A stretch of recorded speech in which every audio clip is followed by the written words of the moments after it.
Hey, this is Matt once again. Welcome back to the video, and this is a paid request for James called Little Women, and no, this is not a porno.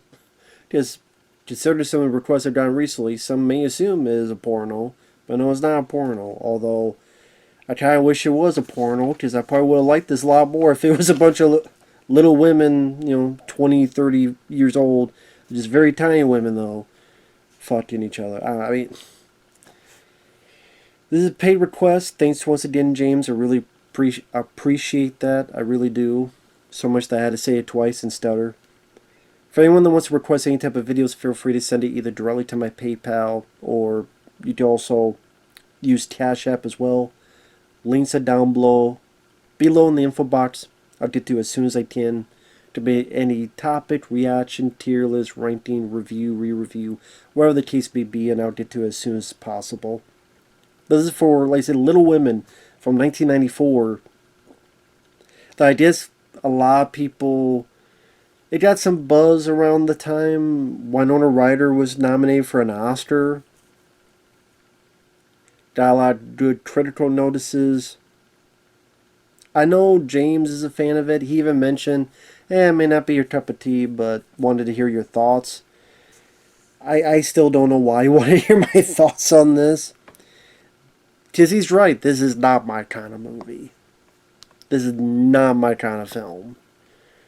It's literally one of those films I'm kind of watching going,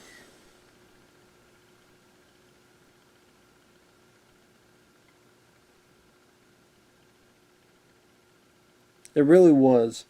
Because it's a period piece, romance film about four girls with their mom and lovey-dovey stuff for the most part. Some little issues. One of them gets sick with scarlet fever. Some of the other little interpersonal problems, either with school or wanting to be a writer, an author. And that's pretty much what it is for most of the film. It takes place in Concord, Massachusetts. Supposed to be from way back in the day. Now it's a lot of recognizable people in the cast. I mean, the four girls or women is Winona Ryder.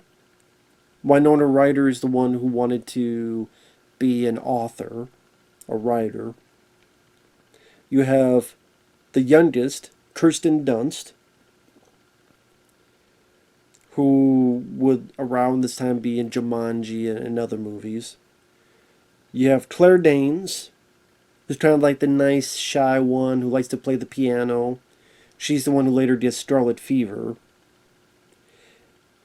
You have the oldest one, played by Trini Alvarado. I recognize her because she was in... I mean, I recognize all these people. Winona Ryder, of course, was in Beetlejuice, was in Edward Scissorhands. She's been in Stranger Things. Kirsten Dunst, of course, will later be Mary Jane in Sam Raimi's Spider-Man films. Claire Danes, she was in Romeo and Juliet with Leo DiCaprio. I think that was her, among other stuff. But the oldest, Trini Alvarado, she was in The Frighteners. She was the one who Michael J. Fox is protecting, and then eventually they get together. But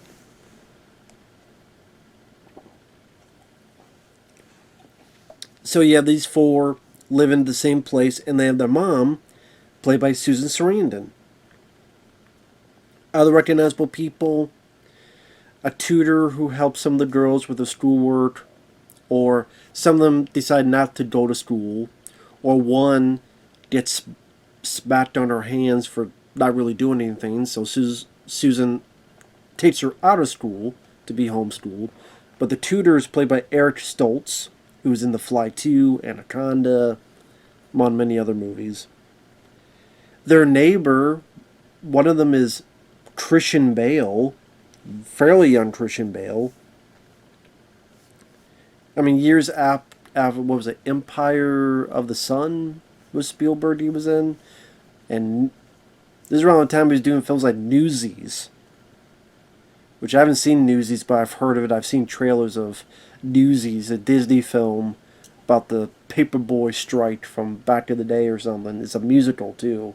So if you want to have Christian Bale sing, you watch Newsies. Which I think Bill Pullman was in it too. But anyway. Yeah, Christian Bale plays a neighbor.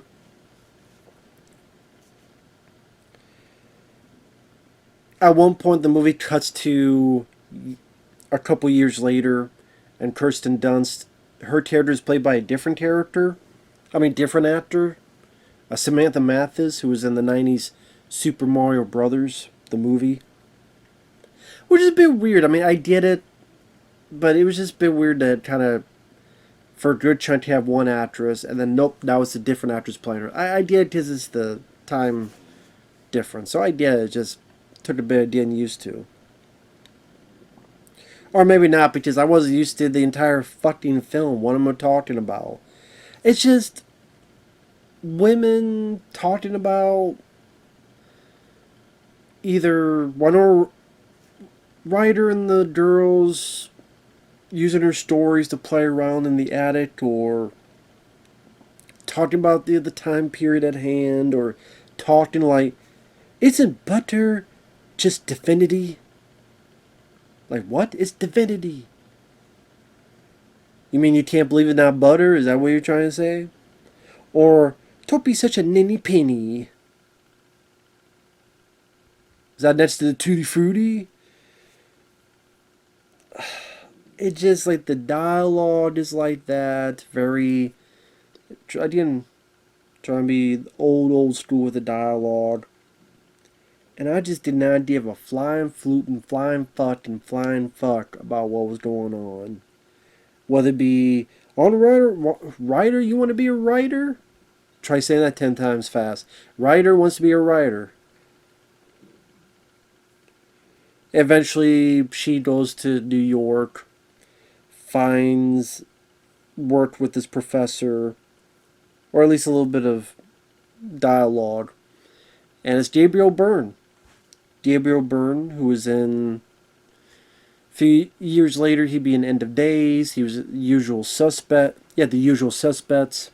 Stigmata, among other movies.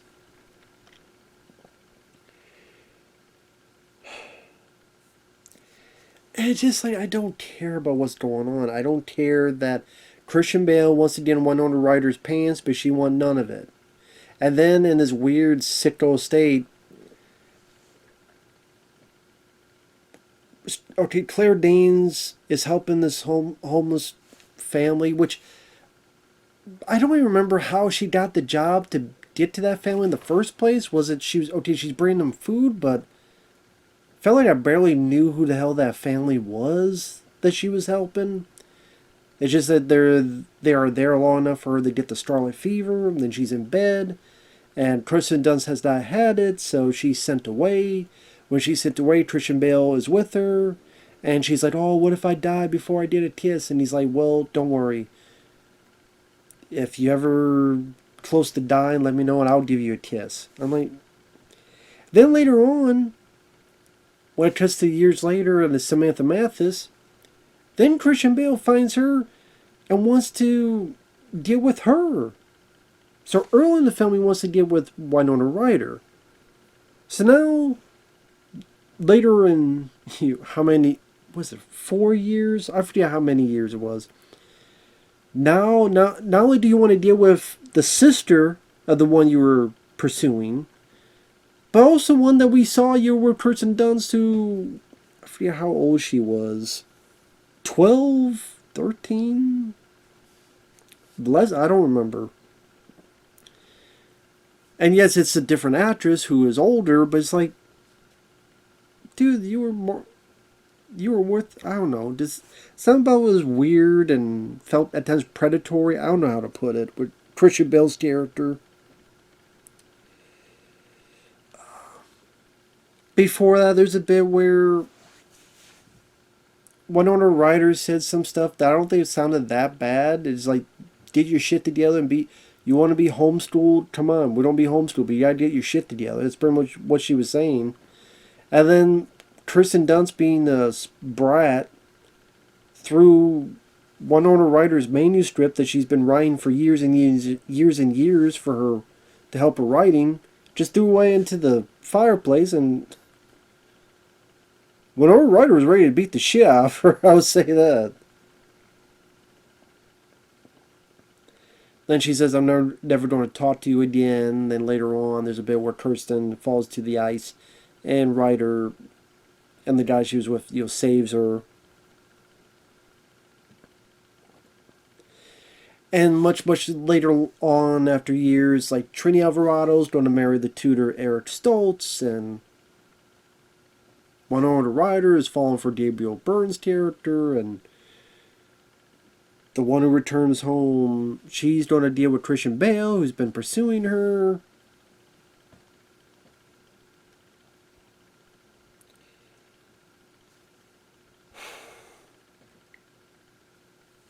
Eventually, spoiler, Claire Danes dies. Bale just to be with Samantha Mathis. Gabriel Byrne comes by thinking, oh, I guess you're having a wedding party. I guess you already got married. And she's like, no, it's not me. Oh, I'm sorry. And then they kiss, and then I go fuck myself and leave. Again, this is not my kind of movie. There's nothing about this.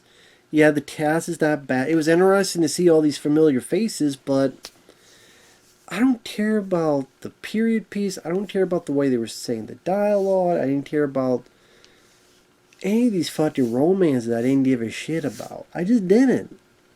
Just did not give a rat's fucking ass.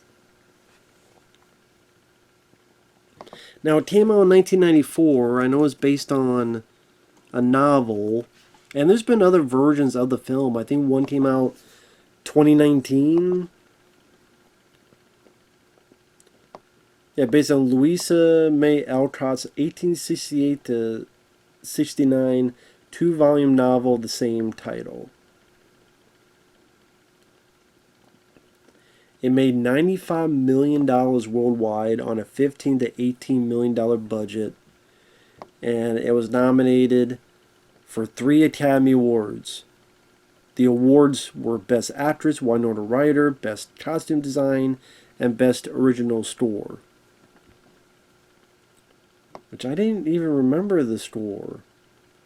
But the acting, I don't see what was there for Winona Ryder to get nominated for an Oscar for the role. I really don't see what was it about that really struck people. That's just me. And like they do this bit where the father, they say, has been hurt, and Susan Sarandon has to go meet with him at the hospital. And I think he does eventually come back to their place, but then after that, the father's kind of put in the back burner, and doesn't really become much of a character. Which I don't know, maybe that's nothing, but something about that seemed weird to me.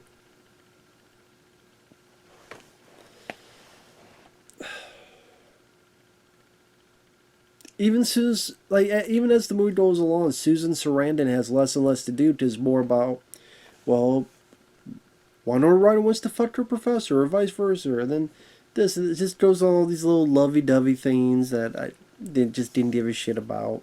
I really didn't. So, yeah, this definitely was not my kind of movie. It's not my taste. It was a bunch of little women who were 25 years old ready to fuck each other, then maybe I'd be more into it, but... Oh, I'm sorry, not little. Vertically challenged. Is that going to be the PC term? But hey, if you enjoy the film, like a lot of people do, that's cool. Just not my kind of movie. Like, I'm watching it and trying to get into it, but just... the old-timey dialogue and just the plot itself. Just not for me. So with that said, thanks for watching. Take care. We'll see you guys later. Bye-bye.